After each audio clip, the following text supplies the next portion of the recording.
Alice. Alice. Alice. Alice. Alice. Alice. 3 fois Alice. Salut, je m'appelle Patrick Isabelle et je suis écrivain. Je suis l'auteur de plusieurs romans pour les adolescents, dont la série Anna Caritas et les romans Eux et Camille, dont vous avez peut-être déjà entendu parler. La maison d'édition La Pastèque, qui est une maison d'édition que j'adore, m'a proposé dernièrement de participer à un projet avec eux, un projet un peu étrange, c'est-à-dire créer un récit illustré en collaboration avec l'illustratrice Audrey Malo. Bon, comme je suis pas le genre à reculer devant un défi, surtout lorsque celui-ci est de nature littéraire, j'ai immédiatement accepté d'embarquer avec eux, je veux dire. Un projet d'écriture avec La Pastèque et Audrey Malo, je pouvais pas refuser ça. D'ailleurs, La Pastèque m'a aussi dit ce matin qu'une amoureuse des livres qui s'appelle Alice avait plusieurs questions à me poser sur mon métier, entre autres, et sur mon processus de création pour son propre balado. Je me suis dit, pourquoi pas jouer de l'utile à l'agréable et en profiter pour lui parler de ce projet-là. Elle va peut-être pouvoir m'aider et, sait-on jamais, calmer mes angoisses. Et puis, vous pourriez nous suivre, Alice, Audrey et moi, à travers notre aventure et naviguer avec nous à travers les méandres de la création d'un récit illustré. Oh, je viens de recevoir un courriel d'Alice. On dirait que c'est parti. Cher Patrick Isabelle, je m'appelle Alice et j'ai 12 ans. Je suis une grande admiratrice de ton travail. J'ai adoré les livres de la série Anna Caritas. J'anime un balado sur la lecture et j'aimerais bien te parler pour mon premier épisode. Ça t'intéresse?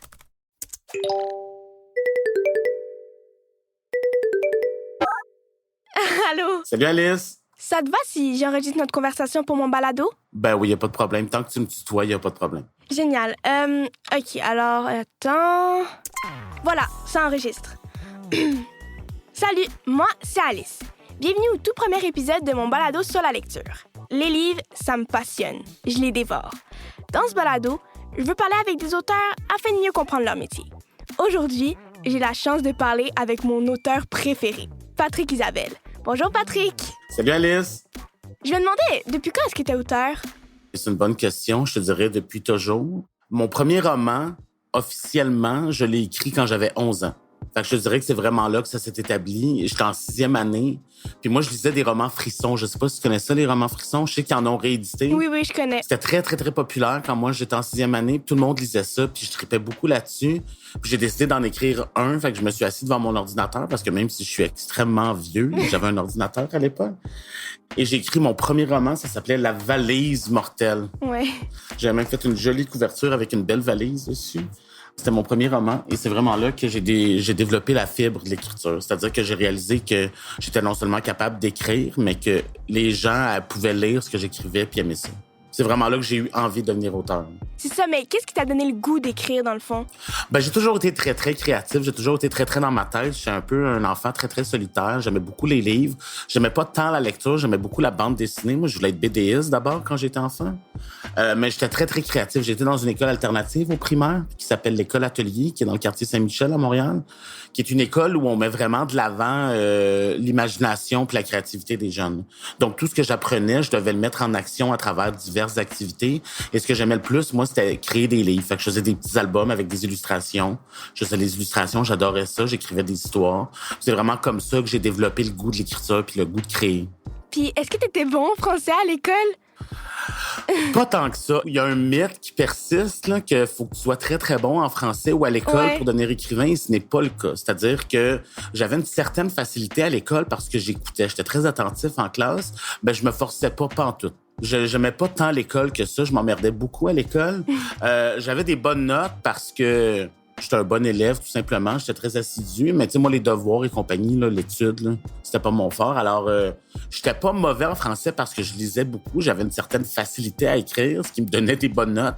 Je perdais beaucoup de mes points pour les fautes. Fait que faire des fautes, c'est pas tant grave. C'est pas que c'est pas tant grave, ça prend quand même une base en français, je pense, mais la joie d'être auteur et de travailler avec des éditeurs reconnus, c'est qu'il y a des correcteurs qui passent par-dessus tes textes. Premièrement, il y a des éditeurs qui travaillent avec toi. C'est vraiment un gros travail d'équipe, là, être écrivain. Je fais pas ça tout seul chez nous. Les éditeurs engagent quand même des correcteurs qui vont réviser ton texte, qui vont s'assurer que tes phrases ont du sens. Fait que c'est ça, je te dis pas que je suis le meilleur en français, mais je lis beaucoup. Aujourd'hui, je lis beaucoup, ce qui aide à un moment donné à comprendre la langue. C'est comme quand tu apprends une autre langue, le meilleur moyen, c'est de la lire ou de la parler. Il y a beaucoup de jeunes qui viennent me voir qui disent « moi, j'ai plein d'idées pour écrire, mais je fais plein de fautes. » Puis je suis comme « c'est pas grave faire plein de fautes. Ouais. Si t'es capable de me raconter une histoire, t'es un écrivain. » Ouais, OK, ouais. Comment te viennent les idées? C'est une excellente question. Je me fais poser cette question-là souvent et je sais jamais quoi répondre. C'est-à-dire que j'ai une imagination assez débordante. Des fois, je me fais peur moi-même. Ouais. Des fois, je relis ce que j'ai écrit, puis je suis comme, voyons, c'est moi qui ai écrit ça sort de ma tête, cette histoire-là, je comprends pas. Fait que je sais pas, des fois, tu sais, ma mère a souvent l'impression que ma job, c'est d'être effoirée sur mon sofa puis de regarder la télé, là. Ouais, OK. Et c'est pas faux, c'est-à-dire que avant de m'asseoir pour écrire, faut que j'aie les idées, puis ces idées-là peuvent venir n'importe quand. Ça peut venir quand je regarde la télé, quand j'écoute de la musique, quand je conduis ma voiture. À l'époque où je prenais les transports en commun, j'observe beaucoup les gens, puis souvent, c'est un geste ou une parole, ou ne serait-ce qu'un sourire qui va me donner une idée puis qui va faire en sorte que je vais avoir envie de développer un univers particulier. OK, ouais. Puis, comment on fait pour savoir que notre idée, elle est bonne?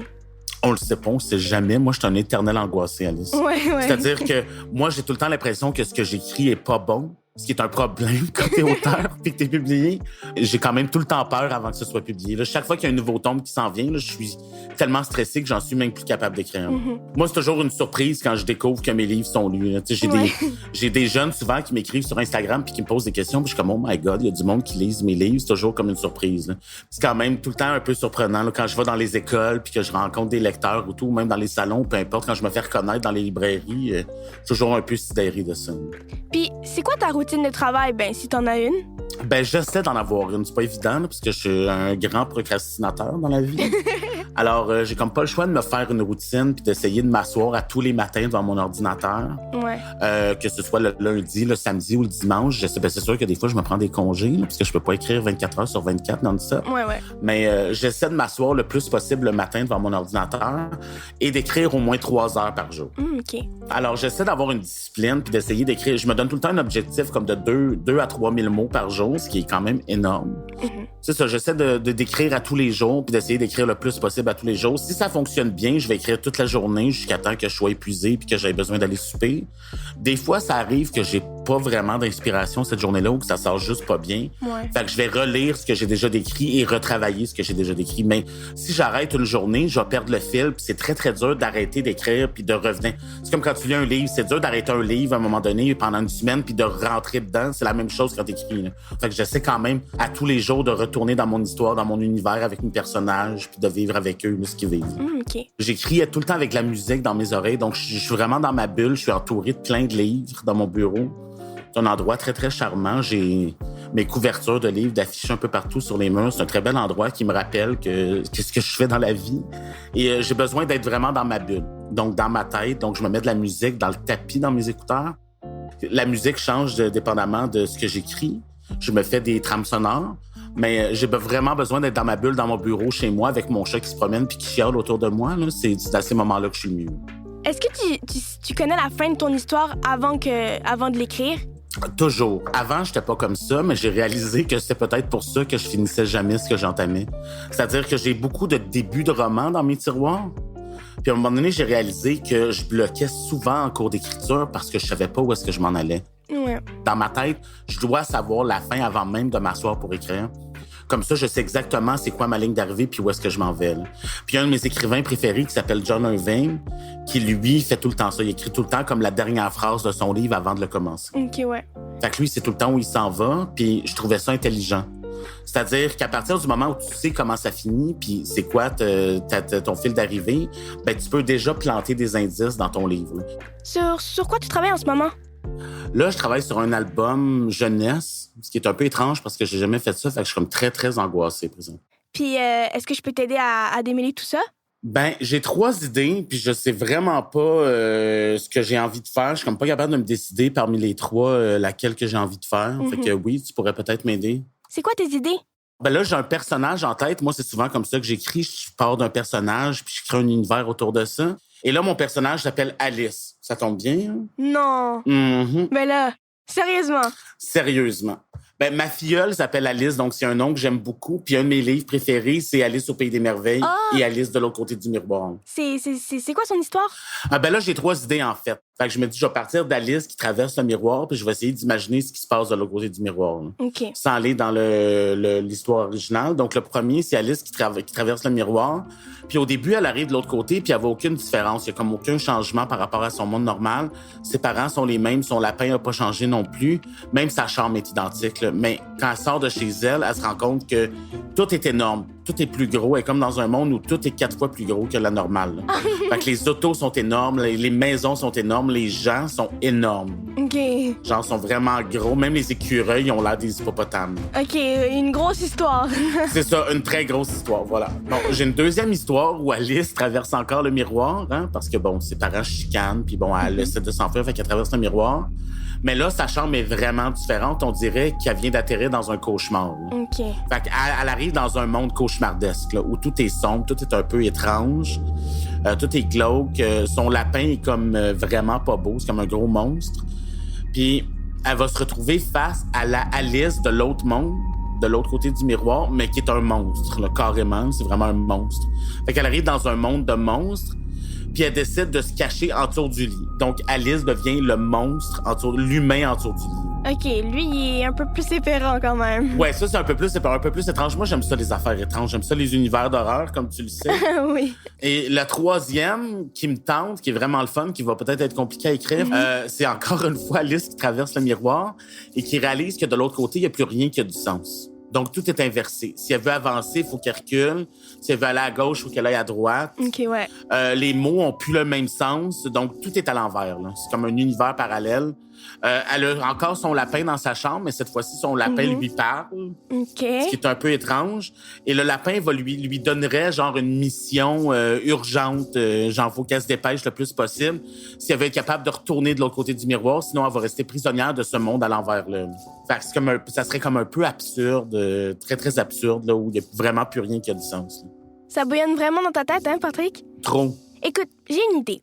Et si je demandais à mes amis ce qu'ils en pensent?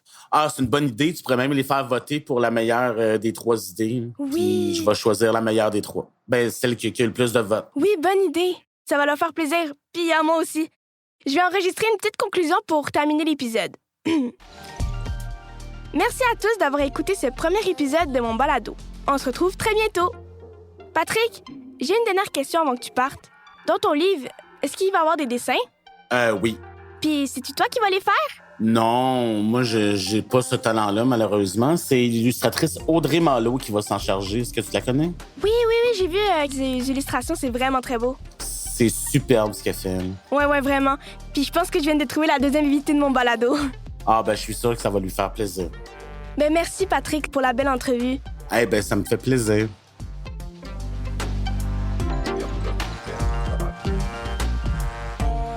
Ce balado est une production de La Puce à l'oreille pour les éditions de La Pastèque avec le soutien de Patrimoine Canada et de la SODEC, avec les voix d'Alice Poblette et de Patrick Isabelle.